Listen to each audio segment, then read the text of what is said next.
like a policy somersault. And number two, they told us that the naira has been floated, and now we're seeing the Central Bank of Nigeria, selling forex to BDC. It's like, the fuel subsidy removal, the naira floating, everything. It looks like a contradiction, really, as to what we expected from this government. 1 minute, it looks like they are defending the naira. Another minute, they're saying they floated. 1 minute, they say they are not paying something. Another minute, the figures seem to contradict each other. So do you feel like there's some sort of a confusion from your party here? No, there's no confusion. The roadmap is clear. So what is that roadmap? The fundamental decision has been made and it's been followed up. But you must at all times ensure that you put a human face to ameliorate the sufferings of the people. If you just go like a jackboot and say, look, this is it. Of course, all of us will be dead. Mr. 𝐃𝐈𝐒, was that not the president did? Of the world. Was that not what the president did when he said subsidy is gone? How? And that triggered, on that day, 29th of May, that triggered, what we're still saying now. That's what some people say, that maybe it wasn't well thought out. That's why it looks like subsidy is still being paid, despite that statement, subsidy is gone. It just created all fear. Over the world. No. All over the world, governments subsidize to some extent and to some level facilities or goods or commodities. If you look at the problem that is brewing between China and America, you have to see that it has to do with the Chinese government subsidizing some companies to be able to sell cheaply to the American market. And that's the reason why the American government is raising prices of those commodities. And, it happens all over the place. Right. The fundamental point is that, yes, subsidy has been removed. Okay. It has been removed. But government also has a duty. I'm not an economist. I'm a lawyer and a politician, so to say. Yeah. But government also has a duty to make sure that if things are going to get out of hand, it intervenes. Okay. So this is just an intervention. One of the things we must pray this government for. Right. It is flexibility. All right. To the yearnings and the aspirations of the people to protect the interest of the people at all times. Right. So flexibility does not mean confusion. All right then. Flexibility is required at this moment to guide through both the subsidy removal and all other programs of government. Right. Okay, Mr. 𝐾𝐈𝐒, this is, a panel discussion. We have two panelists with us on the show. They will also be asking you questions and making comments to some of the response you give to the questions as well. So let me first introduce, because you said you're a lawyer, your colleague in the profession, Barrister Yomi Ogunlola, is one of our panelists. Barrister, good morning. Yes, good morning, and so wonderful to be here this wet Saturday morning. I also welcome 𝐒𝐶𝐾𝐈𝐒 to the program. Thank you, sir. He's a man, he's a colossus in Ondo politics. Okay. Thank God he's on the hot seat this morning. Yeah. on the hot seat on the you cold already morning. Said it's the cold weather, so the cold weather will help me. Yes. Okay. Let me also welcome. Also on this panel discussion is Professor Remi Ayede of the University of Ibadan. He's a professor of political science. Prof, good morning, sir. Yeah. Good morning. Yes, Prof. It's yes. a pleasure to. I also welcome 𝐾𝐈𝐒 Barrister to Thank you, this. sir. Okay, let me start with your... Thank you, Prof. You're welcome, too. Let me start with your colleague in the profession. I'll let him, because we have to go on a break in about 2-3 minutes. So maybe we'll reel out his question to note them down. After the break, you can respond. So, Barrister, you have the floor. Yes, thank you very much.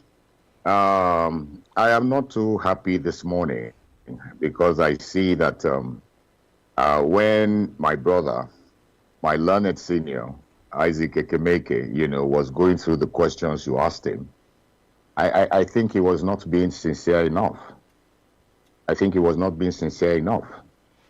The present administration came and said subsidy was gone. But today, the IMF is on its neck on why subsidy was returned. 2, this government came with what they call the expatriate levy. It never saw the light of day. It was reversed. 3, the government talked about floating the naira. And just a few weeks down the line, it embarked on strengthening the naira. 4, the Lagos-Calabar coastal road. The government appears to have taken another volte-face fast. It has turned around. This government does not appear to be consistent with its policies. But the impression that the Honorable 𝐾𝐈𝐒𝐄𝐑 is given to us is in my candid opinion, not telling the whole truth, hiding the truth from the people. You know, policy somersaults has become a norm with this government. So I want him to make further clarifications on the positions he took earlier. All right, he will. Although he says it's flexibility, it's not confusion. So flexibility. Yes, let's take this break, Honorable. We'll take this break. When we get back, you respond to Barrister's submission. We'll be back in a moment. Don't go away.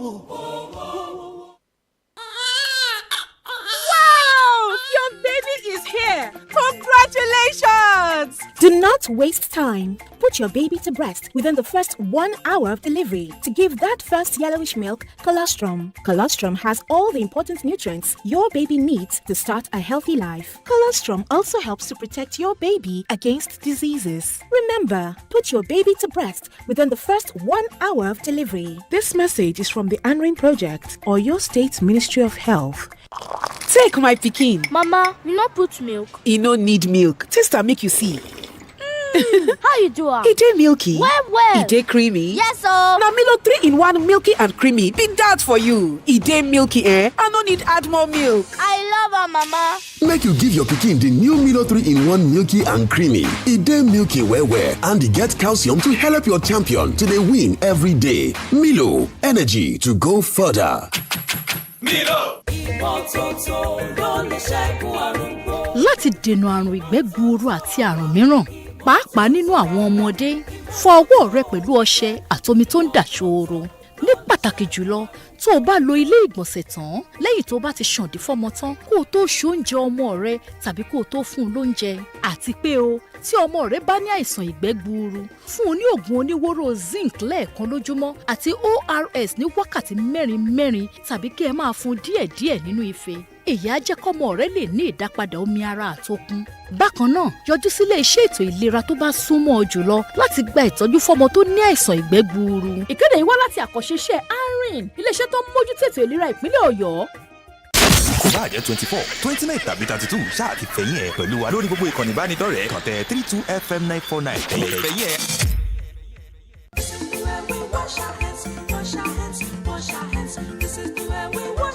To prevent diarrhea and other diseases, especially in children, wash your hands with soap under running water, particularly after using the toilet, after cleaning your baby's bum, before preparing your baby's food, and before and after feeding your baby. If your child has diarrhea, give zinc tablets once a day, plus ORS every 4 hours, or frequently in small sips from a cup, so that your child will replenish lost nutrients and regain strength. Also, visit the nearest health facility to get treatment for diarrhea. This message is from the INT'L Project or your state's Ministry of Health. You're listening to 32FM 94.9. Welcome back to the podium on 32 FM 94.9. In case you're just joining us, our guest this morning is Honorable 𝐒𝐶𝐄𝐑, All Progressives Congress, APC National Vice Chairman, Southwest, and as Barrister put it, is also, a big figure in Ondo State politics. Welcome back, Barrister Prof, and our guest for today, Honorable 𝐾𝐾. Thank you for joining us. So I'll let you respond to the submissions and the questions posed to you by Barrister. Honorable, can you hear me? Yes, I can. Yeah, please go ahead. Thank you so much. Let me thank my brother, my learned friend, for the questions posed. But let me start by saying that I have no reasons to be insincere. I can be wrong. I may be wrong. His views might be different from mine. I'm not in government. It's my party in government. I discuss based on my understanding, my knowledge of what government is doing, and my interpretation of their actions and inactions. That's no reason to be sincere. I can be wrong. If I'm wrong, I could be sincerely wrong, not insincere. So I don't think that's too right. Up to the questions, the points that he made, they are valid points. It's true, some of the points that, almost all that he said are valid, are things that have happened. But in my opening remarks, I made it clear that flexibility is not the same thing as confusion. It's not. We have a tough situation at hand. Our country was on the cliff of economic collapse. A new government has come in. It finds out that the challenge before it is odious. It has to take critical decisions.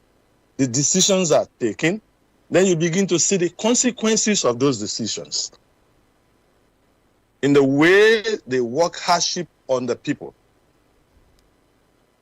that you promised to improve their lives. And then you then attend to those needs as they arise. And I don't think we should blame people who have to do that. We blame people who are rigid.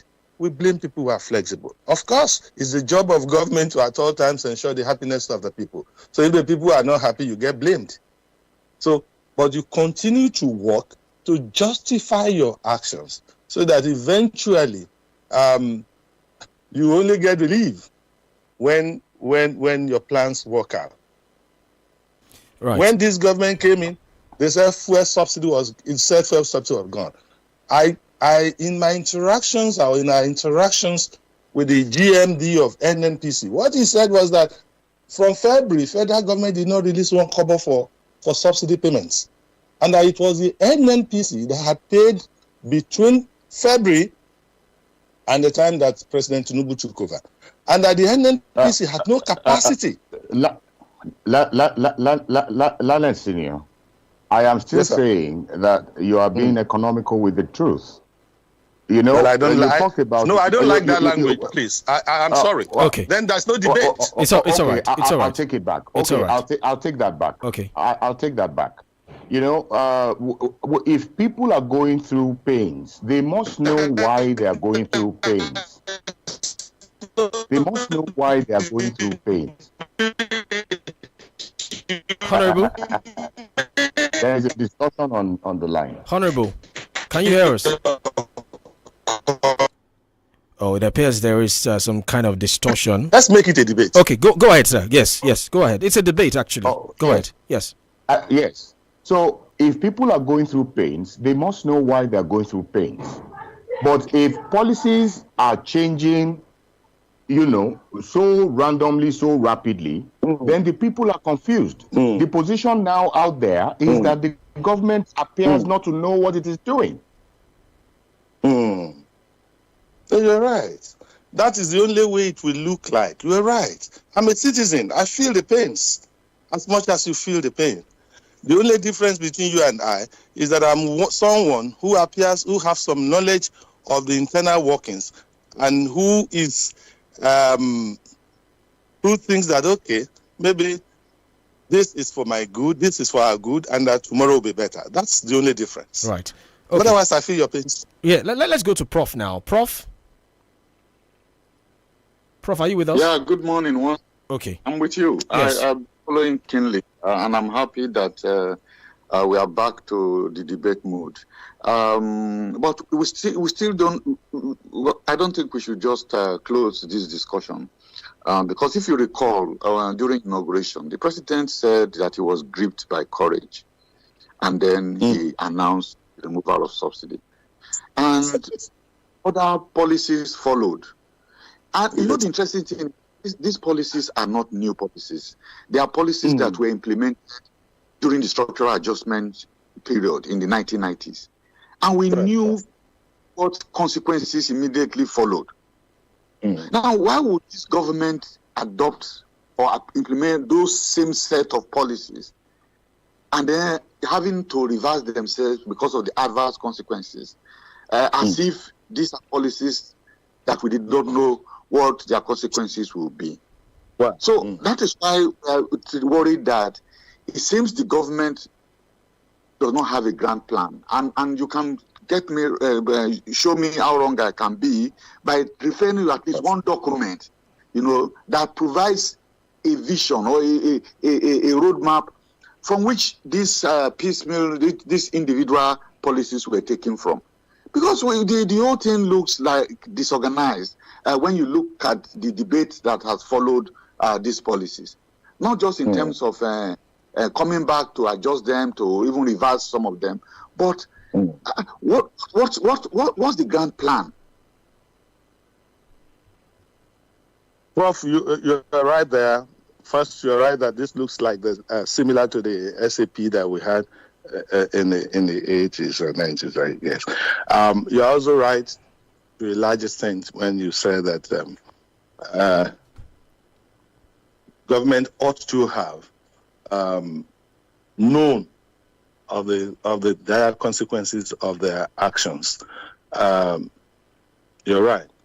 Of course, the economic policies of this government are set out in the Renew Hope agenda, clearly in the 80-page program, and how government intends to address the socio-economic challenges of a nation as envisioned by Bola Tinubu.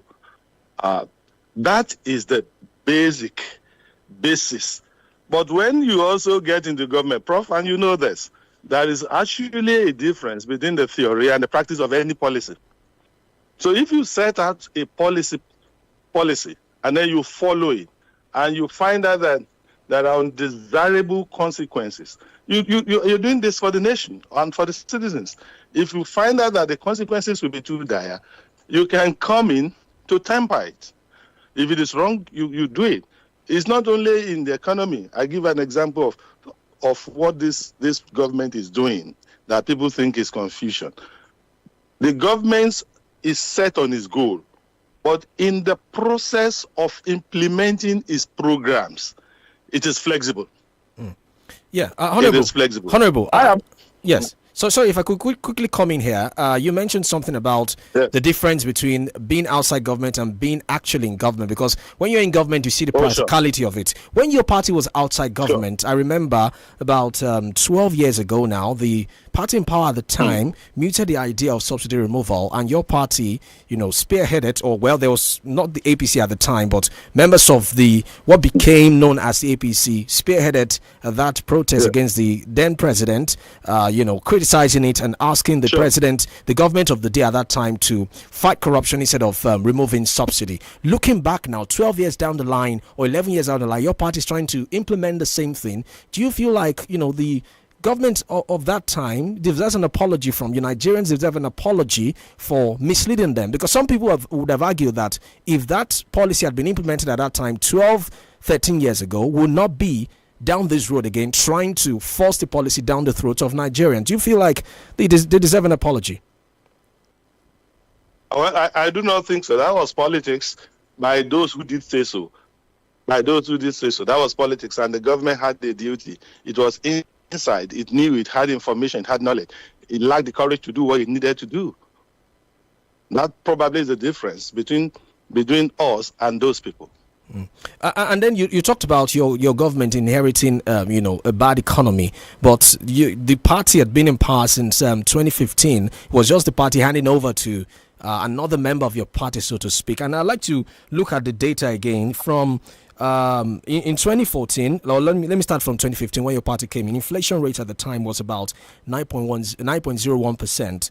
And right now it's over 30%, record high inflation in this country. Again, to want to ask, what has changed in the last 8 years or thereabout, 2015 till now, that your party has been in power as a ruling party of this country, taking over from an inflation rate of 9.01%, presently at over 30%. And it looks like it's going to rise further with the current indices available.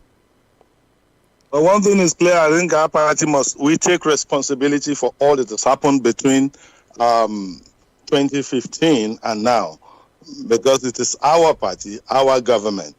Well, it's only that the individual actors are different, but we take responsibility for that. But we also say that, yes, we take responsibility, but that was also an international thing, the world order. Everything was just running riots worldwide. Going right, but that is not an excuse. Okay. But also, that's a factor. And what we are saying is that with time, we are going to get all of this sorted out. Right. That's what we are doing. All right. Let me go to Barrister now. Barrister, you have the floor again. Yes, thank you very much. Brother and friend. Oh, yes, my brother. Honorable 𝐾𝐈𝐒 is doing a wonderful job for his party this morning. But let me strike a chord in here. Like I said earlier, you are like a colossus in Ondo politics, particularly, and Nigeria in general.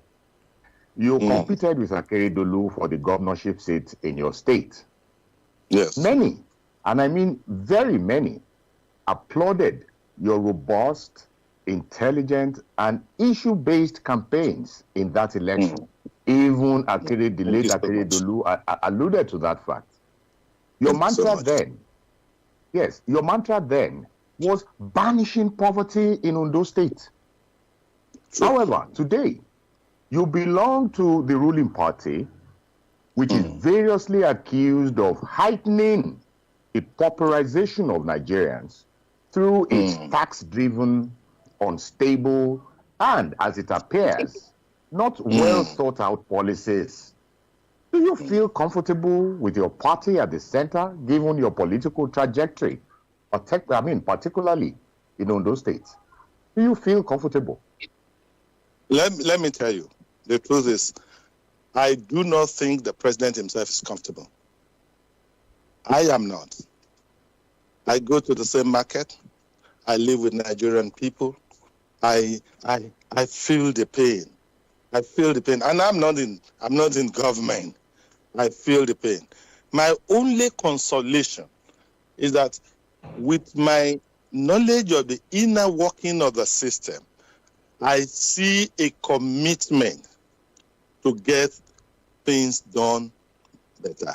I see a commitment to improving the lives and quality that Nigerians live. I see a commitment to Nigeria and to a better Nigeria. That's the only difference. I believe that these sacrifices will not be in vain from what I see. Of course, there are a number of things that are still wrong. For instance, I can give you one example. I don't ever believe in handouts. I don't ever believe in handouts. I don't ever believe that you hand out money to people. There are one or two programs of government I don't agree with. But the major focus is that there is a commitment to improve Nigeria. That is what I'm looking at. And that's what I think that, of course, all Nigerians have a duty, one, to be involved in a productive action or to be engaged in the chain of production, maybe help government. And then the other thing is to bear. But to say that government is totally right, completely right, no. That I won't do that. Not even the president would say that. Not even the president would say that. And you said that you understand the inner workings of government. I'm sure that you also understand the inner workings of these ministers who have been in office for about 8 months. They gave their 12-month review just a few days ago, and a lot of Nigerians are saying that they can already pinpoint ministers who don't deserve to remain in office? Because the president himself said it, that he's going to review their performances, and those who deserve based on performance will stay. Some would have to go. Some are even saying there should be cabinet reshuffle. So from your knowledge of inner workings of government, from what you're seeing, that okay, this person can write this wrong, this person can write this wrong. Objectively speaking, I mean, how many of the over 40 ministers do you think deserve to still remain in that position after that yearly review that the president said he was going to do to check their KPIs and assess their performance in office? Well, I am even more radical in my assessment of the situation. Okay. I don't believe that the papers, the paper presentation by the ministers should be taken hook, line, and sinker, and should be believed as performance. I believe that whatever they say they have achieved should be related, or maybe should be reviewed with the public. Let us look at what is out there, different from what they have said they have achieved in the papers. To be able to know actually whether this is performance or not. Because it's one thing to have achievements on paper, it's another thing to see how those achievements on paper have translated with the people, public-wise. So I'm fairly more even stringent when it comes to looking at these performances. I also believe that the president should still be flexible with even these appointments and make sure that people that are not flying, should leave, because these are very hard times, and that we should differentiate between propaganda, those ministers who use media to say that they have done so much, and those who are not using media. There are people who will have performed, but who are not media frenzy. There are people who may not. Let's try to relate it with the public, or let's look at what's on ground. Of course, yes, I think that should be done, and I think as many people as are unable to live up to expectation, not because they are not doing well, but because of the challenging times we are in, who have not been able to perform exceptionally, can give room or give way to others. Okay, Honorable, before I go to Prof, I mean, you said you feel the pain of an average Nigerian. From the pain you're feeling, from your assessment, if you were in the shoes of the president, which of the ministers you think that what they've said on paper is not commensurate with what you're seeing as a Nigerian from the pain you're feeling? Which of the sector would you pinpoint for us? If you were in the shoes of the president as an average Nigerian, yes. My brother, I'm a party leader. I can't be hard to say this publicly. Okay, it's all right then. All right, Prof, you have the floor, sir. Yes, I'm really happy that Honorable Barrister has said that there's need for some kind of change so that we can have people who can really hit the ground rolling. To use the president's expression, because I don't think the president has hit the ground rolling. Now, there's a video that has gone viral about the minister for mines or for mineral resources, and there was this allocation for about 200 billion for data gathering on when we already have an agency that is saddled with that responsibility. What does it think about that kind of situation? Is it the only situation, the embarrassing situation that you think has arisen from this accounting by the ministers? It seems it's something that's very common to this administration. Sincerely, I think we really need to do more fighting corruption and corrupt practices in government. I think we really need to do more. I think we really need to do more. Of course, you also recall, Prof, the case with the Minister for Humanitarian Affairs. The president had to act. I think we really need to do more. But of course, there is also, Prof, you know very well, there's also a difference between the video clips flying and things in the social media and reality. These days, technology has become so advanced that reliance on what you read in the media of the social platforms to act is could work injustice. Plenty of injustice. I've been victim before, so I know this. So what we should ask for is for an investigation, a thorough and proper investigations, and do the needful and fearlessly and fairly. But I've become very reluctant, Prof, to judge people by what I read in the platforms and the social media. All right, Barrister. Yes, thank you very much. Now, let me take the Honorable Vice Chairman of APC to another very, very controversial issue, and that is the Lagos-Calabar Coastal Road, because we find that the trajectory is again being altered. It is inconceivable that for a public work such as the Lagos-Calabar Coastal Road, the government would refuse to make public the environmental impact assessment report, the Bill of Engineering Measurement and Evaluation, which you call BEME, or the Bill of Quantities. I think it is even more worrisome that the minister in charge is using the FOI Act to justify concealment of what ought to be public information. Can you tell us, given your pedigree, what exactly is happening with that project? I listened to the minister during his press conference, and let me say that realized a very important national issue.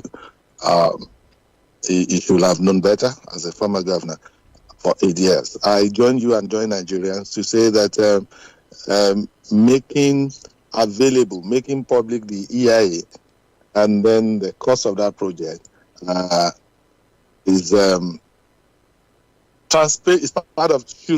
it's transparency. And this government prides itself, we pride ourselves that we'll be very transparent.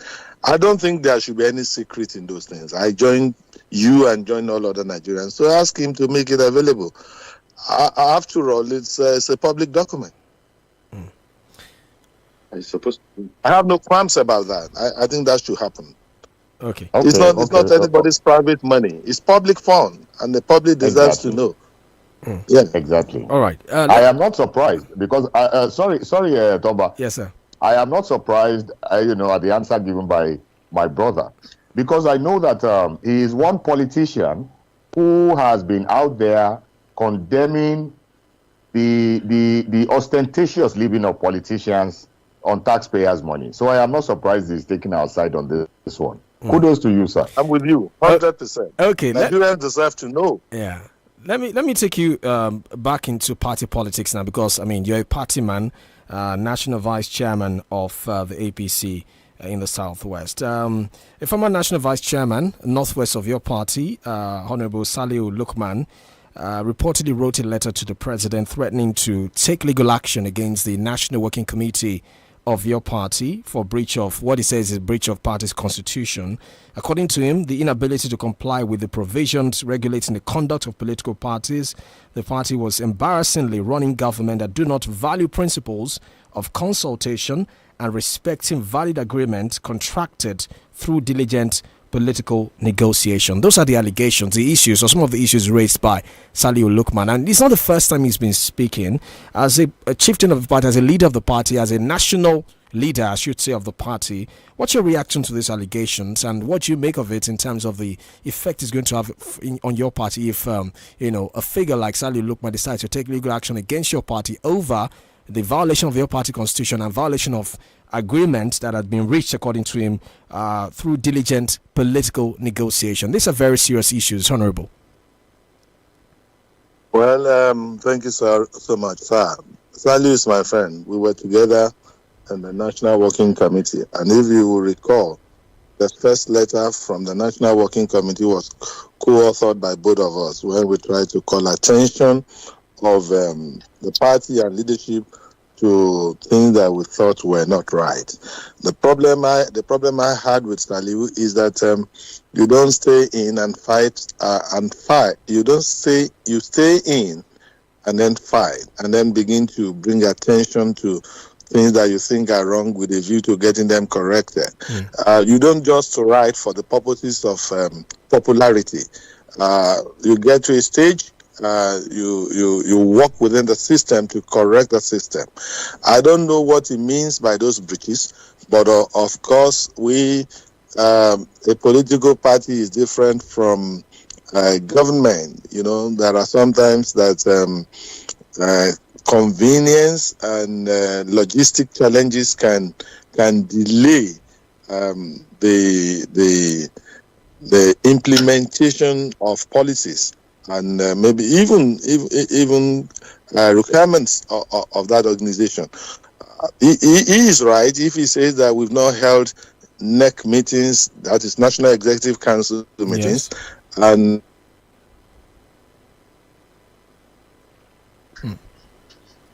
Honorable? The NEC. That is the National Executive we lost connection. NEC, that is the National Executive Committee. Gives his powers. We lost connection with you for some seconds there. Okay, but can you hear me now? Yeah, yes, we can. Yes. It is the usual practice for NEC, that is the National Executive Committee of the party, to give his powers to act on his behalf, maybe for certain matters, including conduct of primary elections, because of the logistics and involved in organizing NEC. NEC is usually done with the president in attendance. So sometimes you are looking for the convenience and approval of the president for NEC meetings. If you have a busy president who sometimes it affects it. So NEC normally gives his power to National Working Committee to act on his behalf and then come back to NEC to brief. So there is nothing, no fundamental breach about that. All right. About that. Honorable, please stay on the line. Saliu is an activist. Yes. Please stay on the line, Honorable. We need to take this quick commercial break. When we get back, we'll continue the conversation. Remember, we're live on Facebook, 32FM 949 Fenye. Drop your comment and your thoughts there. We'll be back in a moment. Don't go away. Stay tuned to 32FM 94.9.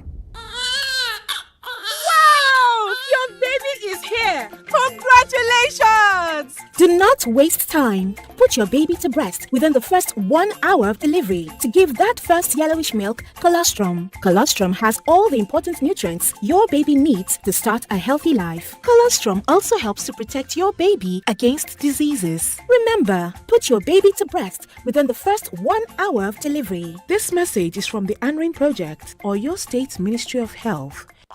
Take my pikin. Mama, you no put milk. E no need milk. Taste am make you see. How you do am? E dey milky. Well. E dey creamy. Yes, so. Na Milo 3-in-1 milky and creamy be that for you. E dey milky, I no need add more milk. I love her, Mama. Make you give your pikin the new Milo 3-in-1 milky and creamy. E dey milky well and e get calcium to help your champion to dey win every day. Milo, energy to go further. Milo. Gàrí olóyò, ó ti ládùn tẹ́lẹ̀, àgbèrè ní ṣúgà ń gbé tẹ́lẹ̀tẹ́lẹ̀ o. Gàrí, ọ̀kan pàtàkì nínú oúnjẹ tó ń léwájú nílẹ̀ Áfíríkà tó ti wá di ìtẹ́wọ́gbà káàkiri àgbáyé báyìí. Ó ń fúnni lókun, ó sì tún fini lọ́kàn balẹ̀ ṣe déédéé ara ẹni láti wá gbádùn gàrí yín bẹ́ẹ̀ ṣe ń fẹ́. Ìjẹ̀bú gàrí ní kẹ́ ẹ dìbò fún. Tá a gbé jáde pẹ̀lú ẹ̀gẹ́ tá a ti ró lágbára níléeṣẹ́ Oyigis Farm Foods. Ìjẹ̀bú gàrí mọ́lóló, kò dọ̀tí kò pàkúta. Bẹ́ẹ̀ ló dùn tó ń lọ lọ́fun tìrín. Wọ́n ti pákéjì ìjẹ̀bú gàrí lẹ́jẹ̀wọ́n lọ́nà tó fanimọ́ra bíi 500 grams 1 kg 2 kg 5 kg 10 kg tó fi dórí 50 kg níléeṣẹ́ Oyigis Farm Foods. Gbogbo ayé ló ń dúrà ní wìtìwìtì bí wọ́n ṣe ń ṣe gàrí jáde lẹ́tún lè rí ọ̀pọ̀lọpọ̀ oúnjẹ rẹ̀ oko rà bíi bell peppers cabbage lettuce carrots tó fi mọ́ ẹ̀gẹ́ tẹ́ fẹ́ dára tó wù yín àtẹ̀fọ́ pẹ̀lú tomato àti bẹ́ẹ̀ bẹ́ẹ̀ lọ. ẹ kàn sí Oyigis Farm Foods lónìí ní shop 2D4 GSM International Market Ẹlẹ́yẹlé Ìbàdàn telephone 0706 423 7147 pẹ̀lú Ìjẹ̀bú gàrí ẹ jẹ́ fọkànbalẹ̀. Babies are God's gifts to parents, and breast milk is God's gift to babies. It contains all the important nutrients and minerals your baby needs, including water, for the first 6 months. Give your baby breast milk only. Remember, breast milk only for the first 6 months. This message is from the Anrin Project or your state's Ministry of Health. ẹ̀yin fans mi. it's okay. ẹ lọ sórí gbogbo ìkànnì ìbánidọ́rẹ̀ẹ́ ní 32fm 949 fẹ̀yìn ẹ̀ àsáàpù. It's okay. Babies are God's gifts to parents, and breast milk is God's gift to babies. It contains all the important nutrients and minerals your baby needs, including water, for the first 6 months. Give your baby breast milk only. Remember, breast milk only for the first 6 months. This message is from the Anrin Project or your state's Ministry of Health. You're listening to 32 FM 94.9. Welcome back to the podium on 32 FM 94.9. Our guest is still Honorable 𝐒𝐿𝐒𝐾𝐈𝐒, the National Vice Chairman of the All Progressives Congress APC in the Southwest. We still have Professor Emi Ayede of the University of Ibadan, one of our panelists, and Bayo Ogunlola is also a panelist as well. Remember, you can watch us live on Facebook, 32 FM 949. You can also drop your comments there on any of the issues we've raised so far on the show. Let me go to Prof now. Prof? Hello, Prof. I'm right here. Okay, so you have the floor, Prof.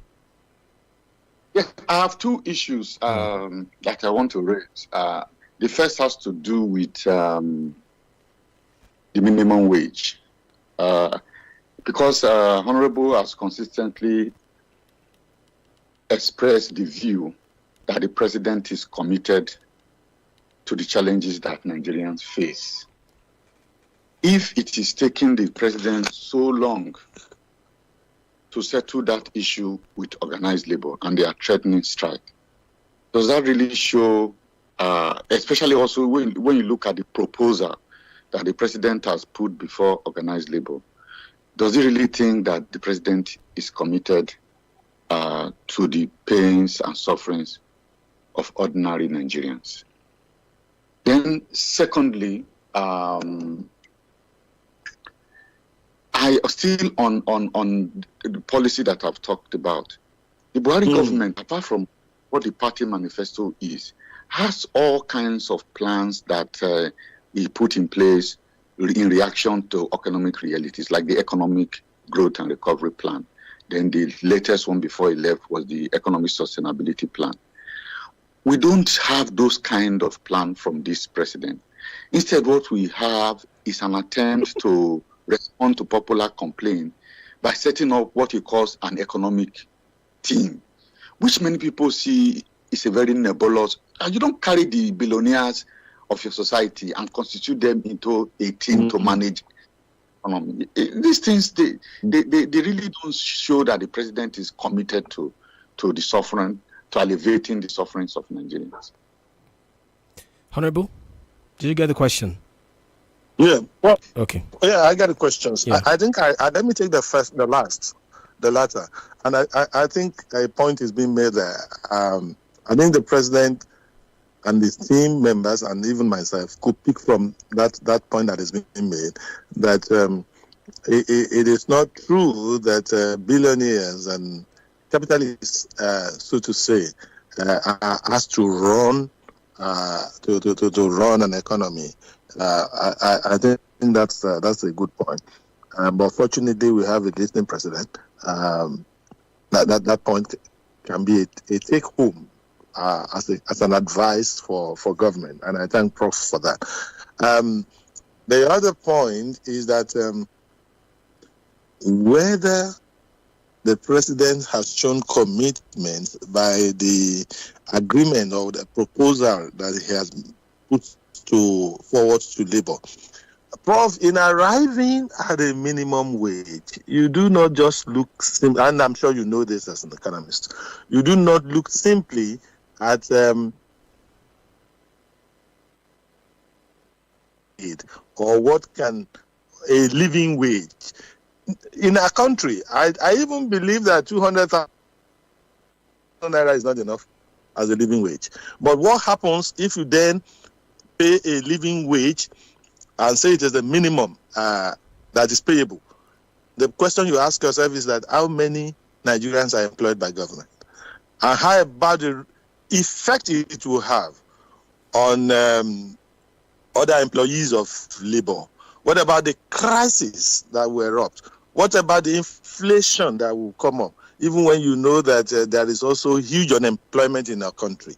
How do I pay my gate man? How do I pay my secretary in the law office? All of those are things that you consider before you arrive at a practical wage. So I don't call it a living wage. I call it practical wage. That practical wage may not be a living wage. That's the truth. It may not be. So these are information that are available to the president and to the government in taking a decision. Labor is right in that labor is looking at the living wage. That look, considering what is happening today, what is the sum of money that you will pay to an average Nigerian worker that will make him live? And so they are right. Two people are right. The president is right in looking at the overall, the total consequence. The labor is right is looking at what is the living wage as far as Nigeria's situation is. So they have to keep working together to agree to what I call a practical wage. So that a practical wage that the private sector can pay, a practical wage that when inflation comes, the people who have no work can still manage to breathe. All of that you have to consider. But I say one thing, sir. I'm not the president's spokesman, but I say one thing. This president is committed to a better Nigeria and to a better life for Nigerians. And that also sometimes explains the reason why is once there is an outcry, he wants to react. Okay. All right. To see whatever he can do to assuage the pain. Right. Barrister, to ameliorate the pain. Barrister Ogunlola. Oh, yes, thank you. Yeah. Now, let me ask Honorable 𝐾𝐈𝐒 this question, especially because he is a lawyer. Nigerians are complaining bitterly that their yearnings and aspirations for a system of government that would positively address social organization is waning. 24 years down the line, we are still yet to define the concept of rule of law, the concept of separation of powers, the concept of independence of the judiciary, and so on and so forth. And people are asking, is democracy truly working for us, especially given the fact that the electoral system appears to be denying them their right to elect their leaders? What's your take on this? Sincerely, Barrister, I'm with you. And I'm one of the victims of what you are talking about. You want to run elections, you cannot win because you do not have billions of naira. You have a message, but you have no money to give to people, and then the people go for the money rather than the message. And somebody did say that what we have in our country is not democracy, but some civilian governance. But some have said that. But I think that this is still... Hello? Yeah, we can hear you. We are with you, Honorable. We are with you. Can you hear us? Okay. Yes. Some people... Somebody is... Hello? Can you hear me? Yeah, we can hear you. Yes, we can hear you. Okay. Now, so we have some form of civilian governance. I think everybody needs to play a role. Everybody needs to play a role here. I'm very disturbed. I was a former legislator. I'm very disturbed about the lack of independence of the legislature in the states, even at the national level. I'm worried damn worried about the state legislative houses having as appendages of governors' offices. I'm very worried, very worried. I'm also, as a lawyer, I'm very worried about what happens in the judiciary. It's troubling. It's very troubling. But look, you are playing a role. I think we need more Nigerians to play roles. I think we need more Nigerians to play roles. I think we need more Nigerians to insist on their right. I think many more Nigerians must become stakeholders. I think we need many more Falanos. I think we need many more of my brother so that we can all work for the system. The people that are in government are a negligible minority compared to the rest of us outside of government. I think we need to educate Nigerians more. We have big roles to play. We have big roles to play. Right. I must confess that it's something that is very disturbing. Right. And I'm very disturbed. It's not only government; it's every individual. Honorable, we even need the non-state actors to be more active and refuse to just. Honorable, we need to take this quick break again. Just a very quick one. When we get back, you'd finish your line of thought. Please stay with us after this break. We'll be back in a moment.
Amazing Day cereal. Nurture them for the future.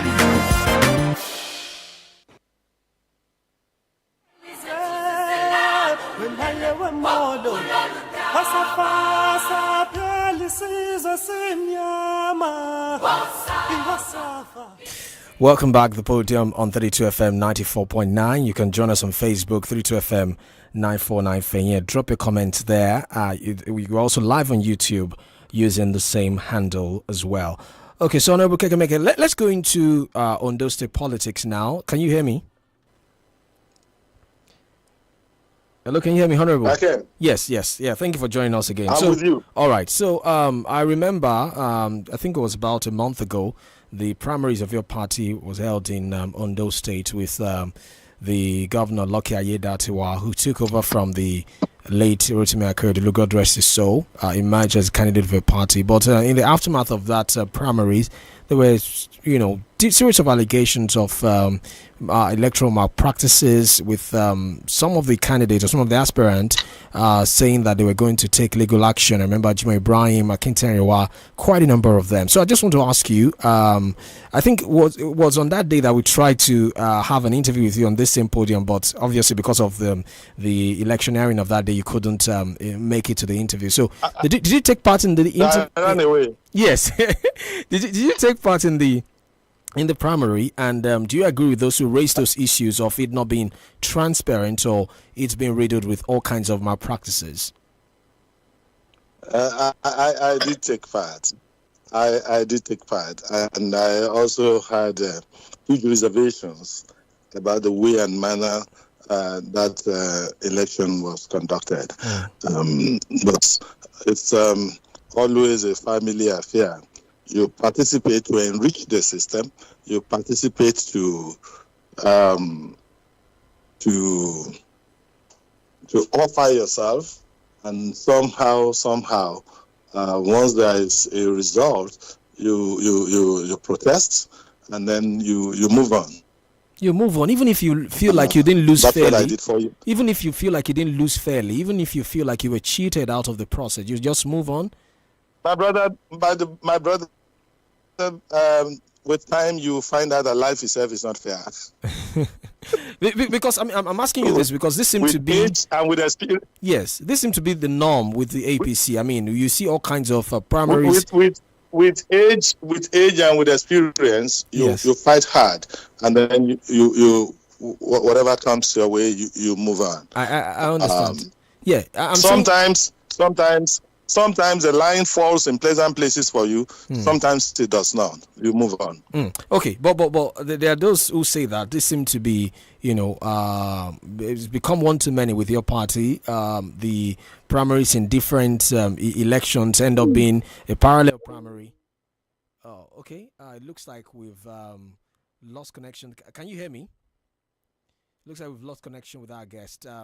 Honorable 𝐒𝐿 is our guest this morning. We'll try and reconnect with him alongside our in-house panelists as well. Remember, you can join us on Facebook. That's 32FM 949 Fenye. Drop your comments there to be a part of the conversation. We're also live on YouTube as well. That's 32FM 949 Fenye. The same handle, actually. As we try to reconnect with our guest, I was telling him about the performance review of ministers, which was done during the week, where we had different ministers give their scorecard to Nigerians in the last 8 months thereabout in office. So while we try and reconnect with the guests for today and our panelists, let's listen to the Minister of Power, Ijaodola, reading out his achievement in the last 8 months. Take a listen. We have resolved liquidity issue, debt infrastructure. What are those that we have achieved in the last 8 months of my resumption at the leadership of the Power Ministry? In November 2023, I was there personally, together with Mr. President and the Chancellor of the Republic of Germany, Mr. Olaf Scholz, where we signed an acceleration agreement to continue on the Presidential Power Initiative, which we all know as the Siemens contract that was started in 2019. And we have almost completed the pilot stage of this. What has this done to us? The pilot stage has added additional evacuation capacity of 280 megawatts, an additional 183 megawatts to be commissioned by the end of June 2024.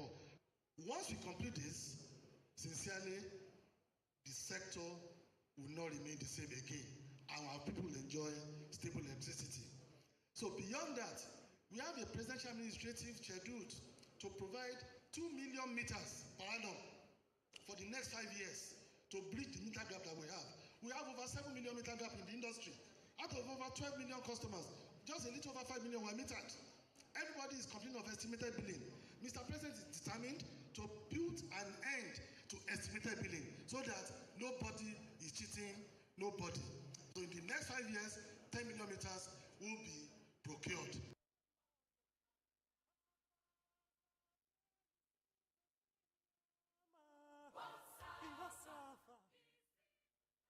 Right, yes, we're still trying to reconnect with our guest. You heard the minister there, Ijaodola, talking about the achievement of his ministry in the last 8 months. Talked about the Presidential Power Initiative, the Siemens deal, and the metering of customers, which some people say is still like a projection on the part of the presidency. Also, while we try and reconnect, let's hear from the Attorney General Federation, Lateef Fagbemi, SAN. You see, when I first came, the first assignment I had was to engage the governors under the platform of Nigerian Governors Forum to address them. And one of the issues I raised or discussed with them was the issue of the amendment to the Constitution, which brought correctional centers to the state level. That is, it's a shared responsibility between the federal and the state. So it is up to the state governors or governments to now arrange to ensure that correctional centers are created and maintained. Then somebody asked something about Kanu and Sowore. They are not the same. Up till now, if I see Sowore, I don't know him. If I see Nnamdi Kanu, I don't know him. But I called for the files of the two people. They are not the same. When I felt, well, this one should go, I had no hesitation. It didn't give me any difficulty. But I have a difficulty in respect of the other one. And he's been held under the rules and laws of the nation. And I know that it's now in court. Let's wait for the decision of the court. Then, in respect of the arrest, you say, of journalists, I don't like the coloration. We are the same. We are together. We don't distinguish whether somebody is journalist or not journalist. What we look at is the offense or the allegation. And it doesn't mean that you have been convicted or found guilty or culpable of the allegation made against you. All that is required is, we have so thing against you, just profile explanation, and you go.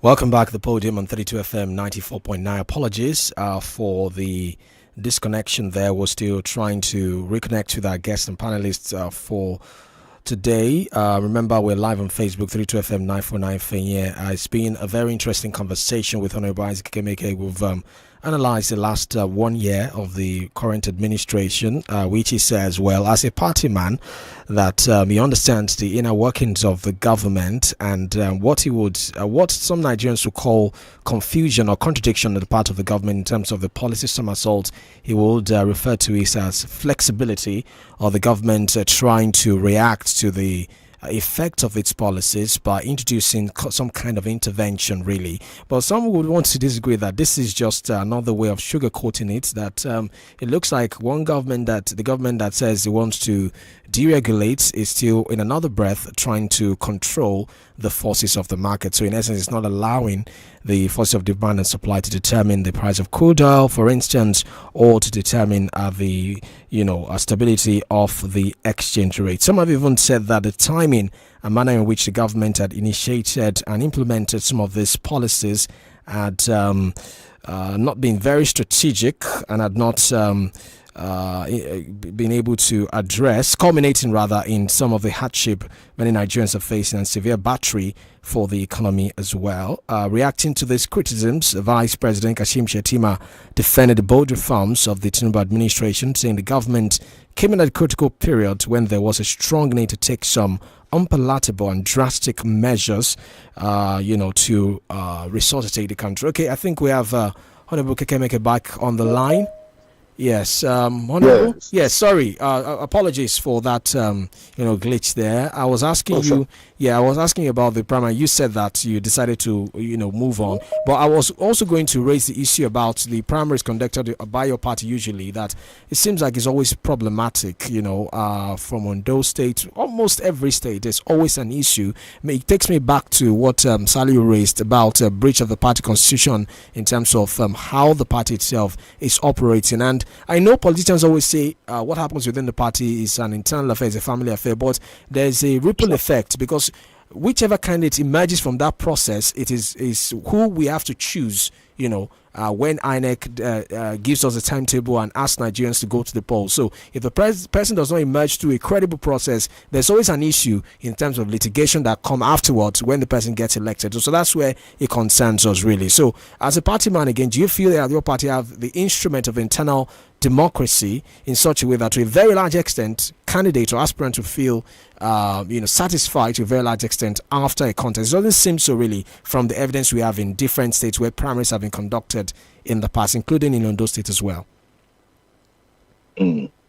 Our party is a progressive party, and because of the nature of progressivism, there is always clamor for openness and robust participation. And once people find out that they fall short of the standard they expect of a progressive party, you find expression of unhappiness or dissatisfaction. I think what we need to do is to continue to work on the system and make sure that we arrive at a more acceptable way of conducting primary elections in our party. The way our country is structured, and I think my brother mentioned it, our democracy is still developing. 25 years after, even in this Fourth Republic, it's either people are manipulating or people are paying. Whichever way you go, you don't find the real intent of people in the choices that eventually crop up. But whether we like it or not, the people have spoken, in quotes, and we keep moving on and keep refining the system to make it more acceptable. Right. That's my take on all of this. Right. Let me go to Prof now. Prof? Yes, thank you very much. I think I appreciate Honorable's wisdom. There's a saying that you have to pick your battles. You don't fight everything. Yeah. And this brings me to the last statement he made about the character of their political party as a very progressive party. And, when you are progressive, you want to change things. Which brings me to the realm of traditional institutions. If you see what's going on in Kano, what has happened in Oyo State and still unfolding in Oyo State. And also, I think Ondo State has had its own fair share. You go to Edo State, you see governors having issues with traditional institutions, especially the first-class obas around and the first-class emirs. And you wonder why this should be the case, given the fact that what we expect the state to do is to harvest the capabilities of this institution to improve on governance. For development. For the development of the state. But it seems they are more interested in cutting these institutions to size. It seems that the totalizing character of the state does not want to shift or release any space, for the operation of these traditional institutions. And these traditional institutions are vital, not in terms of competing with these modern governance institutions, but in terms of our traditional heritage, in terms of the preservation of our culture and history, in terms of also mobilizing the people to participate effectively. Yeah, it is true that some traditional rulers go beyond their beat to engage in partisan politics, which should not be. But governors redefining territories of traditional institutions, creating and elevating positions that are not what they are supposed to be. And then see, you have a situation where one governor removes an emir, another governor comes and say, come back, and then nullifies all the structure that have been in place. What do you think about this situation? Do you think it is positive, that it is part of the progressive character of the APC, or is something that should be addressed in fundamental ways? Because even in modern societies like Britain, where they have the constitutional monarchy, they have established ways of doing things. You can't imagine a prime minister or somebody who just suddenly says he wants to abolish the role of the British monarchy in governance. I think these are things that, if you want to change it, they should follow very elaborate procedures, given the fact that they are monumental changes. But our governors seems to look at those things as within their powers, and so because they have some constitutional powers, they can turn the face of traditional institutions overnight. Well, Prof, I agree with you that these institutions are very important to us for our socio-cultural expressions and for mobilizing for development. But you know that this problem was in the former Western region. We had it crop up. I think the problem is partly shared by the holders of these institutions and our governors. To politicize those institutions, and after politicizing them, and then fight them when they find out that they don't work hand in hand or hand in glove with them to realize their political aspirations. The holders of the institution on the other side are refusing to stay with their cultural callings and then venture into politics and try to hobnob with government for financial rewards. So both of them are guilty. The holders of this institution must know that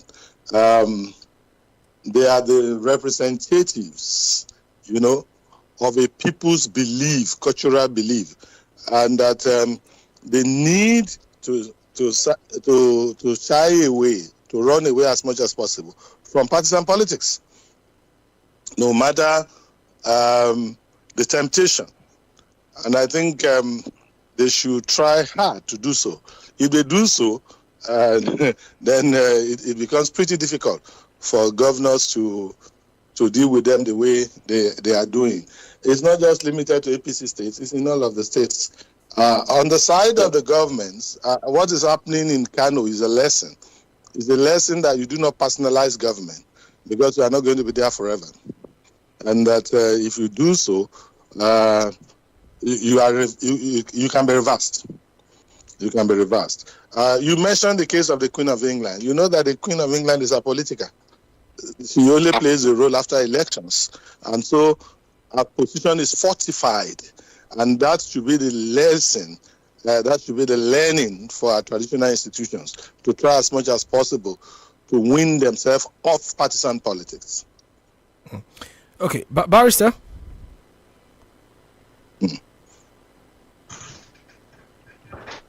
Yes, thank you very much. I think we should have a breather. Okay. Thomas, yes. yourself and Prof are making the hot seat hotter for our guests. Yes, let our guests laugh small now. I mean, Okay. And perhaps my next question. But Barrister, maybe will achieve that. Yeah, maybe this break will give him that breather. We need this commercial break now. We'll go on this break. You'll give him the breather when you get back. Okay. So you take your question when we get back after this break. We're back in a moment, honorables. Don't go away. Yes.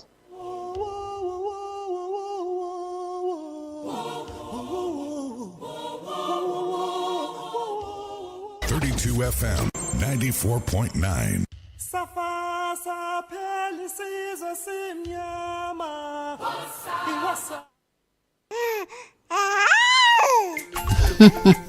àbẹ́ ò rí nǹkan ẹ̀bùn pàtàkì látọ̀dọ̀ Ọlọ́run lọ́mọ jẹ́ fáwọn òbí tómi ọyàn sì jẹ́ ẹ̀bùn Ọlọ́run fáwọn ọmọ ó ní gbogbo èròjà aṣaralóore pẹ̀lú omi tọ́mọ rẹ nílò fún oṣù 6 àkọ́kọ́ máa fọ́mọ rẹ ní ọyàn nìkan rántí o omi ọyàn nìkan fún oṣù 6 àkọ́kọ́. Ìkéde yìí wá láti àkọ́ṣeṣẹ́ INT'L, iléeṣẹ́ tó ń mójútó ètò ìlera ìpínlẹ̀ Ọ̀yọ́.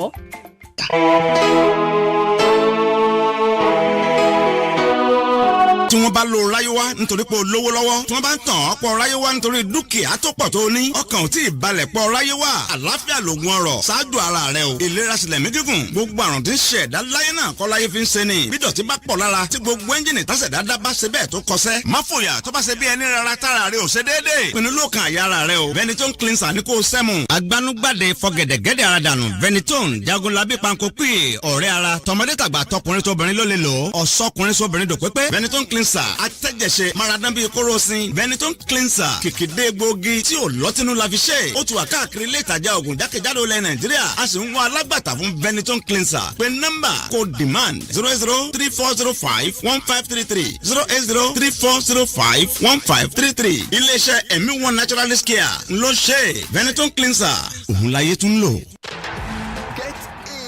on the action with Betano, your exciting destination for sports betting.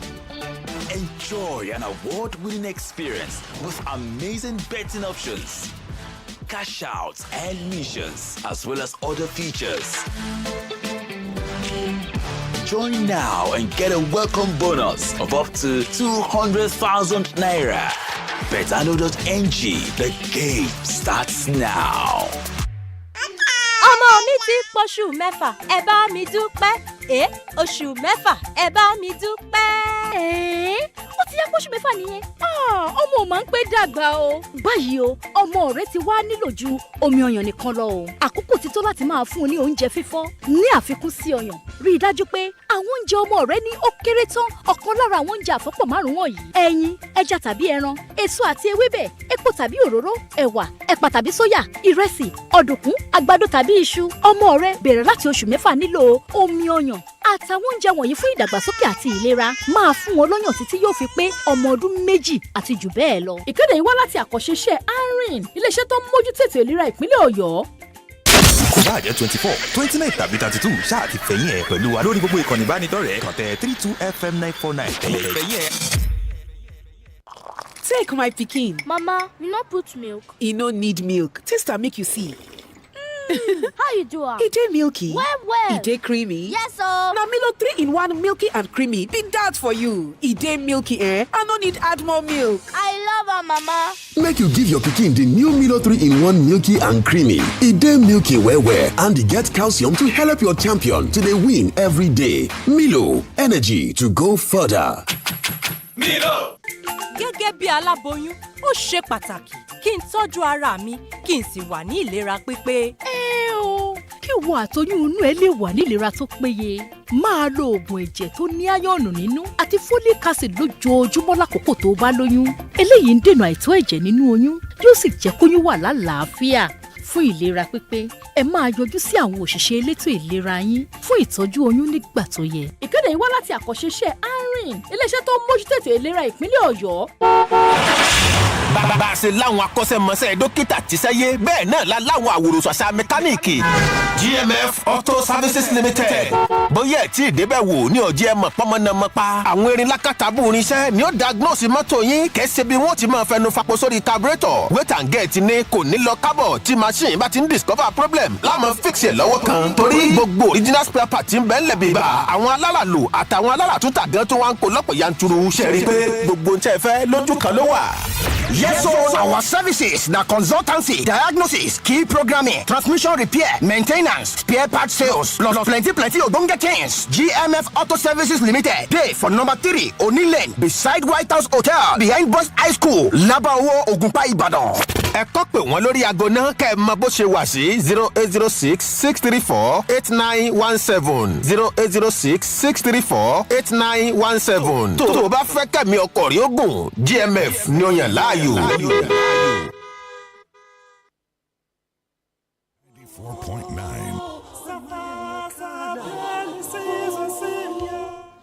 Welcome back, 32FM 94.9. The program is The Podium. Our guest is �H𝐈𝐒𝐿, the National Vice Chairman of the APC in the Southwest. Remember, we're live on Facebook, 32FM 949. Drop a comment there.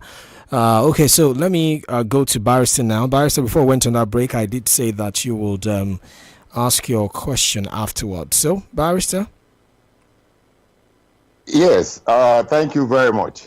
I am telling my honorable 𝐾𝐈𝐒 that unlike Toba and Prof that want to make your seat hotter, me, I want to get laugh out of you. I must consider the welfare of our guests. I think the next question would do that. All right. Nigerians would like to know your position, particularly with respect to the proposed law to revert to the old national anthem. So I am asking, are you for hailing Nigeria, which is the old anthem, or waking up the slumbering compatriots, which is the present one? And also, is there anything in those symbols that directly or otherwise affects our social organization? Well, I'm 61, so I used to be part of the old anthem. And, of course, I know the new item too. But you said you wanted to make me laugh. Maybe what I should just say is that I like this line. Though tribe and tongue may differ, in brotherhood we stand. Nigerians all are proud to serve our sovereign motherland. Are you a member of the church choir?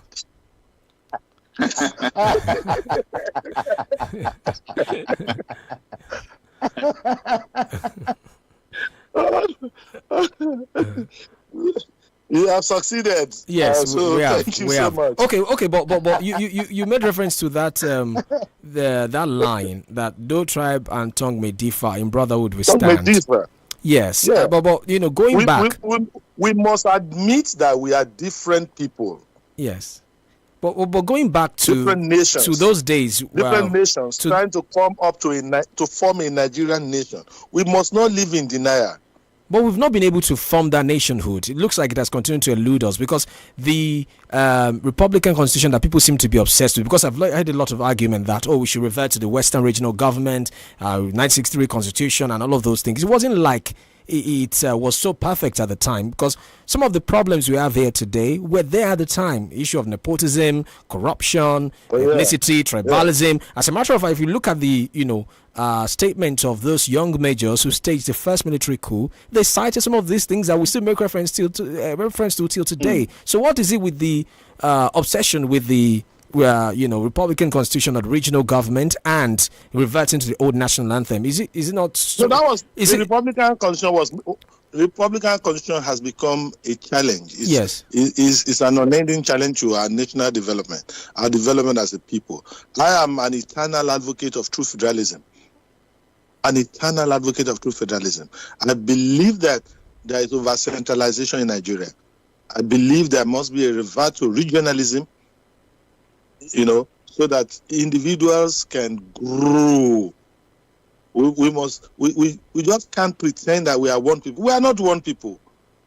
We are different people. So we should revert. We should revert to regionalism. That's what you're saying. We should revert to it. Oh, sure. Yeah, I believe in true federalism. I believe in, it will surprise you, I believe in state police. I believe in everything that will reduce the powers of the center. I believe that states and people in the states must be allowed to develop at their own pace. I don't believe that you should have a commissioner of police in Ondo State who does not understand the language of the people. I mean, these are serious issues. What about if we tinker with what we have now, make it better instead of going back? Because it looks like we keep mourning a better yesterday than planning for a better future. If that makes sense. Yes. You cannot continue. You cannot continue to pretend that you are one when you are not one.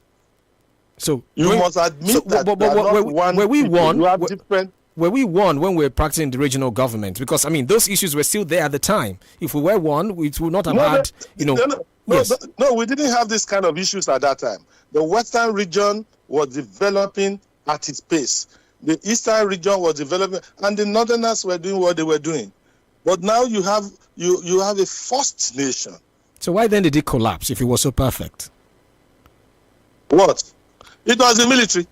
It was the Agi-Rossi Unification Decree. I thought there was a crisis in the Western. There was a crisis. Thank you, Prof. The the election crisis and all of those issues culminated into the first military coup, which eventually led to the second one. The not the second one, like Agi-Rossi taking over. Let me put it that way. So the military coup destroyed. Counter coup. So the issues had been there. Yeah. Which issues? When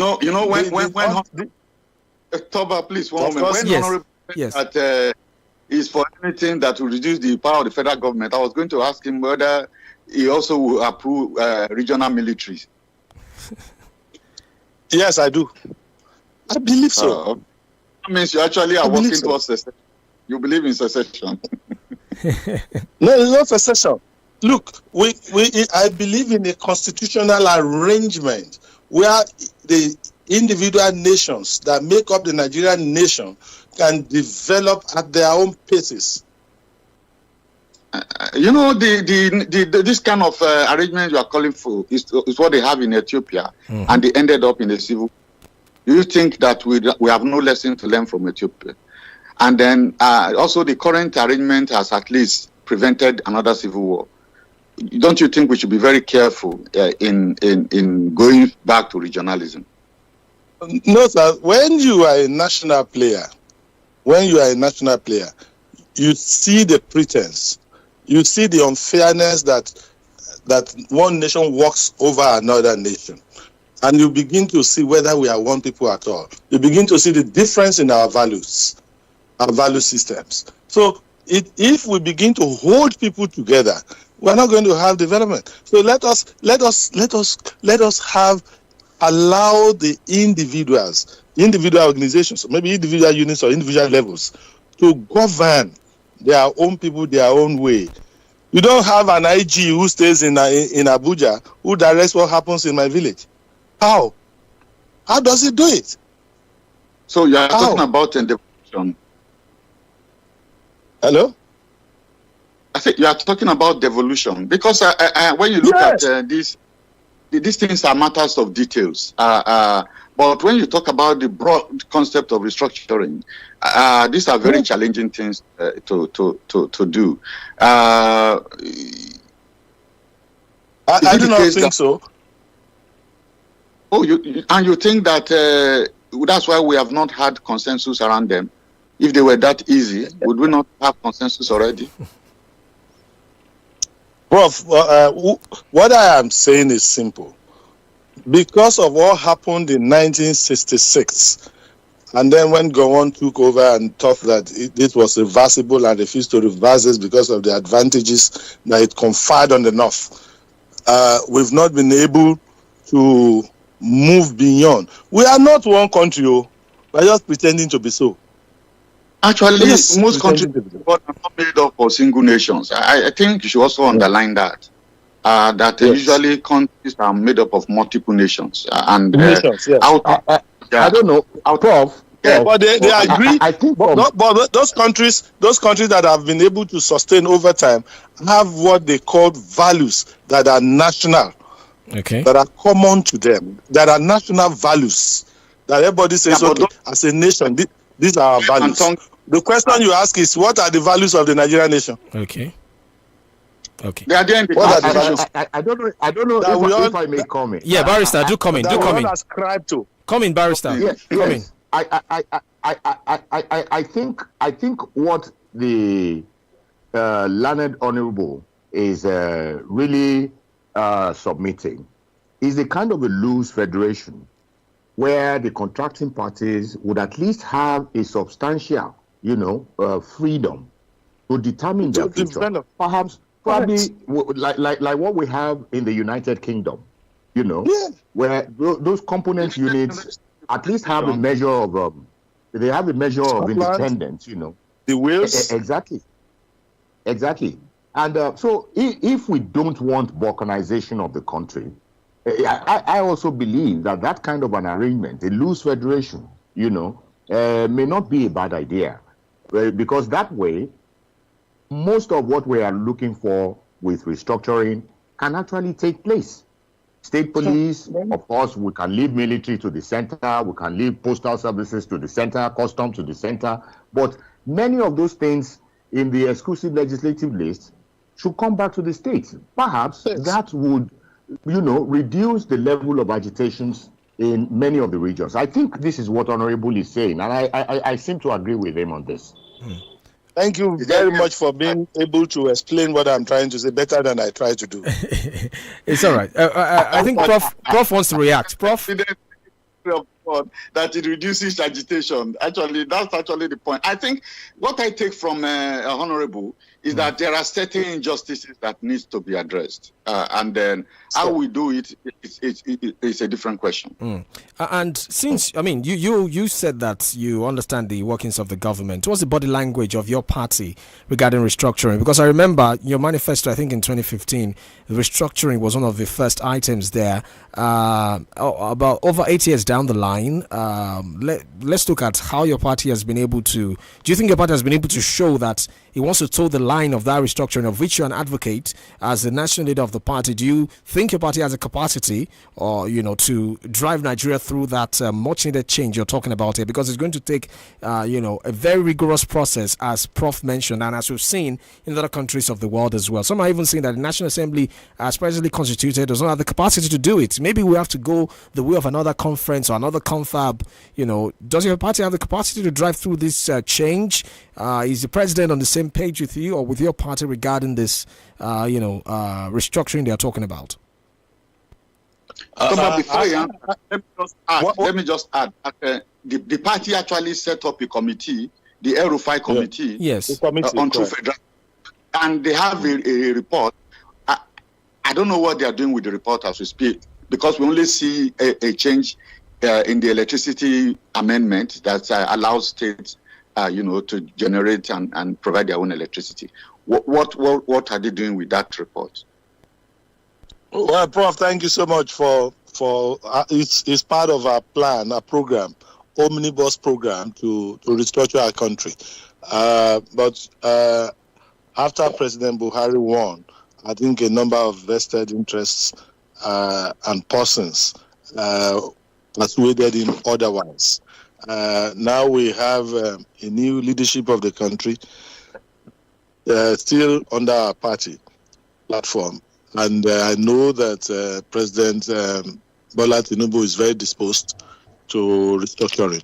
It may not go the whole hog as I have suggested or I am suggesting, but I'm sure that steps will be taken and steps are being taken to implement part of the 𝐿-Rufai committee report to ensure that state gets more money from the federation account and are able to do many more things than they are able to do, to ensure that power is devolved and a number of items on the exclusive legislative list are transferred to the concurrent legislative list.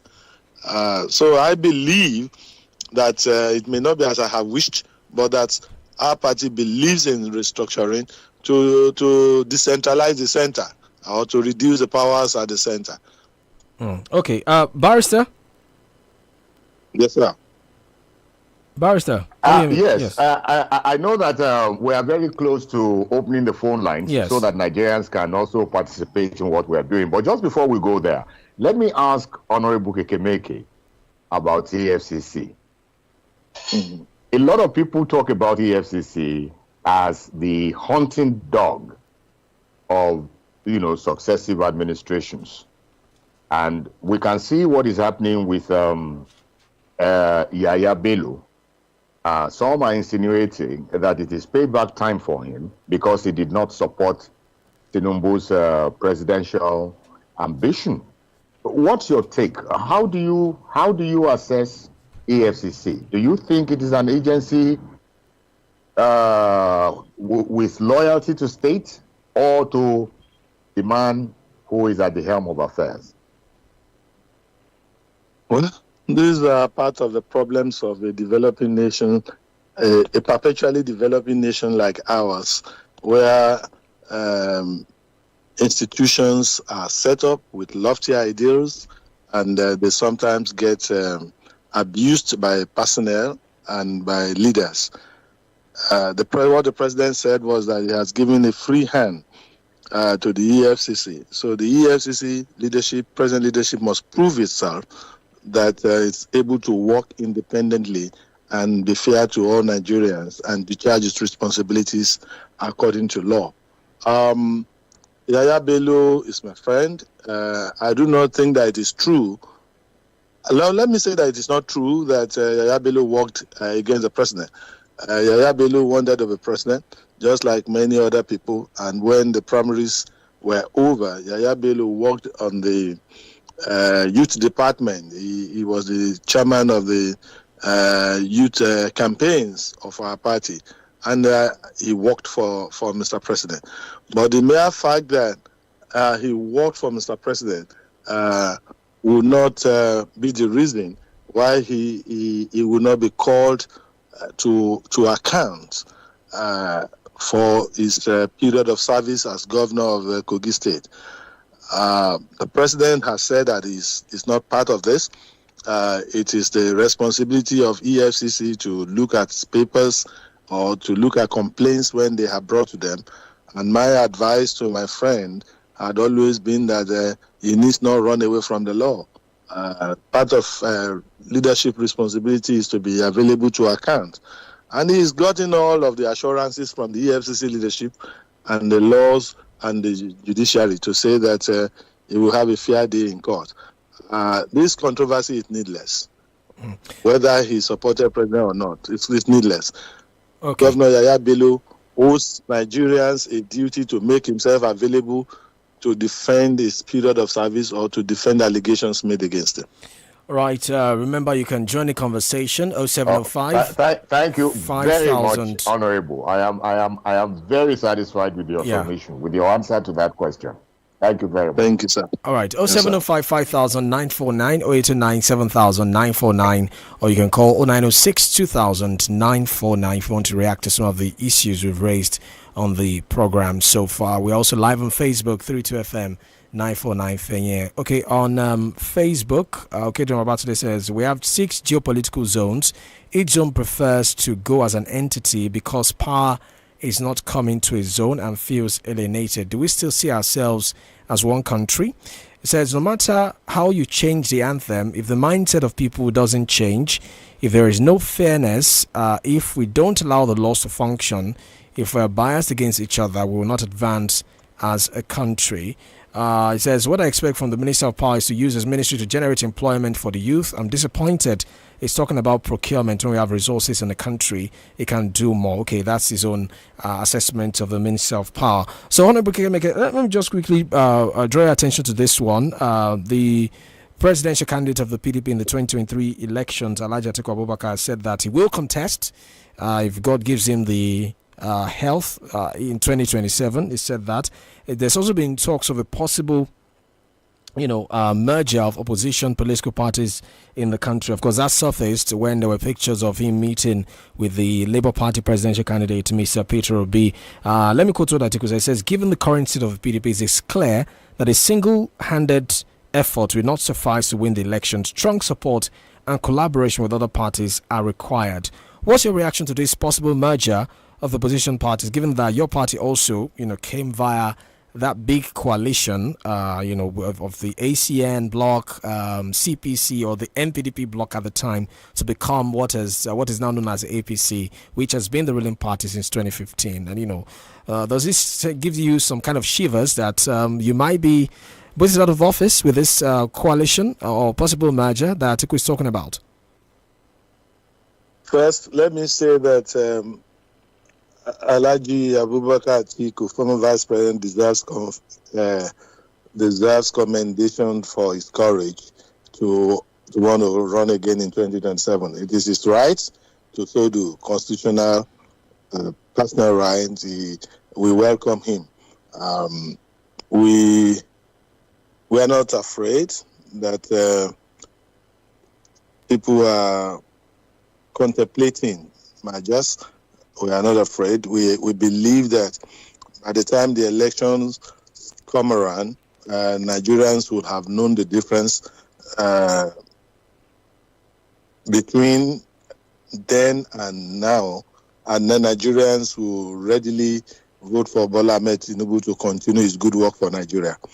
We don't want to be distracted, and I think President Bola Tinubu shouldn't be distracted at all. It's time to deliver. This is just 1 year. The next 1.5 years or the next 2 years will determine what will happen in our country. But people are taking stock. People are taking stock already. They're taking stock of the performance. I mean, they're taking stock. But let me. Yes. The hard decisions are being taken. The results will the results will set in. Right. Yes. I'm sure you are optimistic, but I'm not sure if other Nigerians will be as optimistic as you are. Let me go to Prof now. Prof.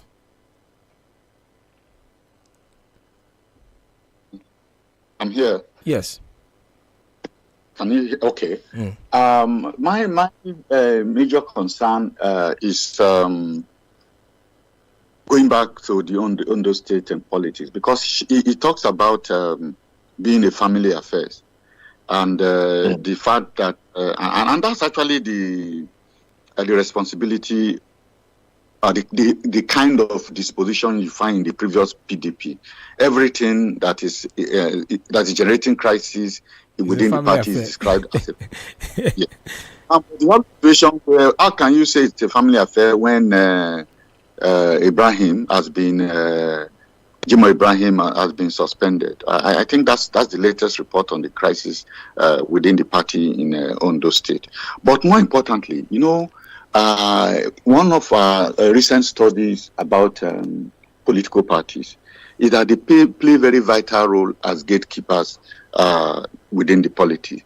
They sort of serve as people who will prevent extremists, for instance, troublemakers, those who can run down society, or even moderate the decision of those in power. Now, we have seen a situation in Nigeria where political parties are unable to play this role effectively. And that's why some decisions of government often lead to heating up the polity. For instance, people have said that nepotism ruled the governance of Buhari. We have him not doing the balance that is often required, federal character. And then you have talked about some of these injustices. That people don't look at fairness in taking decisions while they are in government. And the political party is supposed to be a forum where some of those issues can be debated. What kind of influence does the political party have in terms of policy that is being made by this government? Because the political parties are also supposed to be an organization that feels the pulse of the people, because it is through the political parties that 2027 will happen. So what's the role of the political party, the APC, in terms of this government's policy? Well, Prof, we have looked at this at the National Working Committee. I mean, your question vis-a-vis the ability of the party to influence government policies. And we are establishing what we call the TPI, the Progressive Institute, that will be able to look at what government is doing, look at party position, look at the party manifesto, get feedback, and begin to impute party position into governance. This we are doing, and it's been registered, and in a short while, it will operate and will be able to help us in imputing into governance and governance policies. That much I can tell you.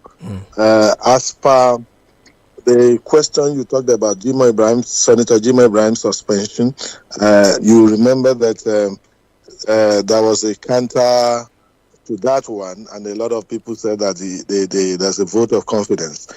As far as I am concerned, and as far as I know, Jimoh Ibrahim, the National Working Committee hasn't suspended Jimoh Ibrahim. He remains a member of a party, and he remains a senator of the Federal Republic.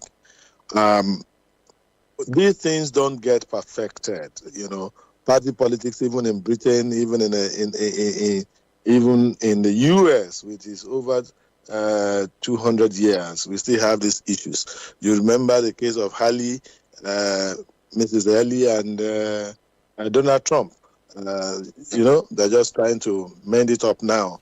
So these things take time. We mend them up. Things are not perfect. And because a party is a human organization, loose organization, you don't get perfect things. It's a matter of time before you get something that is fairly acceptable to a larger majority. You don't even get things done that are acceptable to all. I participated in that election. I have my reservations, but you keep moving on. Keep moving on. It's like this. it's like a team, members of team having a practice so as to be able to face another team in a football match. You allow fouls and things like that. Okay, but it's not. They are not to be celebrated. But Barrister, as we wrap up, Barrister. Yes, let me make Honorable 𝐾𝐈𝐒 laugh again to show him that I am the only gentleman amongst the three of us. No, all of you are. Yes, Honorable. Oh, yes, Honorable, you were once a member of the PDP, right? No, I was actually the pioneer secretary of the PDP in Ondo State and a member of the PDP Constitution Drafting Committee under Chief Ige. Okay, and now you are a member of the APC. Yes. So the question is this: is it true that PDP and APC are the two rooms in a two-bedroom apartment? The two-bedroom apartment, is it in Ibadan or Lagos or in Abuja? It's in Akure.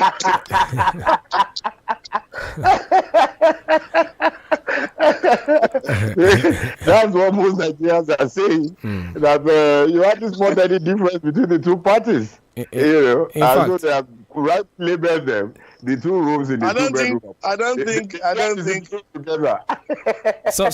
there is any huge. I don't think there is any huge difference. I don't think there's any huge difference. Some Nigerians have even christened the two parties as PDAPC, joining it together. I don't think there is any huge ideological difference. I think it was President Tinubu that did that. Yeah. He actually merged them in one campaign when he said PDAPC. I don't think any of the gentlemen in that house have gone through the stress of a political campaign. If you go through the stress of a political campaign, if they ask you your name, sometimes you will ask somebody else, what is my name? Okay. All right then. Thank you so much. Thank you. I know it's a very hectic experience. Thank you. Even though I've not gone through. Thank you so much, Honorable Isaac 𝐾𝐈𝐒. Thank you so much. Our guest this morning has been Honorable Isaac 𝐾𝐈𝐒, the National Vice Chairman of the All Progressives Congress (APC) in the Southwest. He's also, a leader of the party in Ondo State as well. Contested in the primaries that produced 𝐂𝐿𝐒 as a candidate of the party for the forthcoming gubernatorial election. Thank you so much, sir, for joining us on the show. Thank you to Barrister thank you to Prof as well. Thank you for joining us. Just a quick message from 32 FM before we go. The Children's Day Kids and Parent Hangout is happening now at Palms Mall Ring Road, Ibadan. Ticket is 3,000 naira. Come now, go to the venue now. There's a lot of fun for you to have. Rides at Palms Mall are free. You also get to enjoy Laughter Park with goodies, fun games, dance, and the opportunity to display your talent to win even bigger prizes. So go there now to have fun and enjoy your Children's Day celebration. Thank you so much. Thanks to my producer, 𝐷𝐿𝐒 Famous Cole. My name is Olorun Toba Yusuf. Enjoy the rest of your Saturday morning. Bye for now.